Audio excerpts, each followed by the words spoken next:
Bonjour à tous, aujourd'hui je vais vous annoncer un truc assez fou et assez étrange. J'aime la littérature et j'aime lire, voilà. Alors là je vais prendre quelques livres que j'ai parmi tous ceux que je dois lire et je vais vous montrer un petit peu l'étendue des travaux. Pour commencer, j'ai tous ces livres-là à lire, mais ce n'est pas tout, puisque ceux-là, c'est pas les plus importants et c'est pas le sujet de la vidéo d'aujourd'hui. Car le sujet de la vidéo, ce sont tous ces livres-là. Vous voyez, là il y en a seulement 5. Il y en a un que j'ai presque fini de lire, et il y en a 4 autres, dont un seul que j'ai lu en entier. Et ces livres-là, ce sont tous des recueils de poésie, c'est ça leur point commun. Et donc vous me direz, mais pourquoi est-ce que tu présentes des recueils de poésie actuellement à l'image? Eh bien tout simplement parce que je parlais de poésie. C'est très simple. Alors, la poésie c'est quelque chose d'assez extraordinaire, c'est-à-dire qu'avec la poésie, tu peux écrire des chansons, tu peux faire passer tes émotions, tu peux faire énormément de choses, comme avec toute forme d'art d'ailleurs. Et au final, ce qui se passe, c'est que la poésie, c'est vraiment quelque chose qui m'intéresse beaucoup. C'est-à-dire que les romans, c'est sympa, mais la plupart du temps, enfin pour certains en tout cas, je trouve ça très long et je pense que j'en parlerai dans une autre vidéo de tout ça.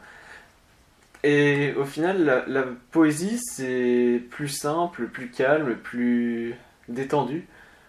Il y a beaucoup plus de musicalité que dans un roman. Il y a beaucoup plus, enfin c'est beaucoup plus compact, donc c'est beaucoup plus joli à regarder et même donc plus joli à lire finalement.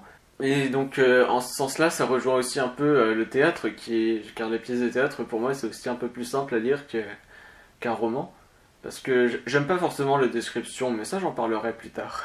Et du coup ouais, ce qui se passe, c'est que du coup la poésie c'est beau, c'est simple, c'est efficace.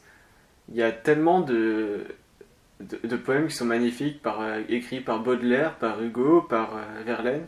Remarquez que j'aime surtout la poésie du 19e, oui. Les, la petite triplette Rimbaud, Verlaine, Baudelaire, c'est quand même quelque chose. Apollinaire aussi.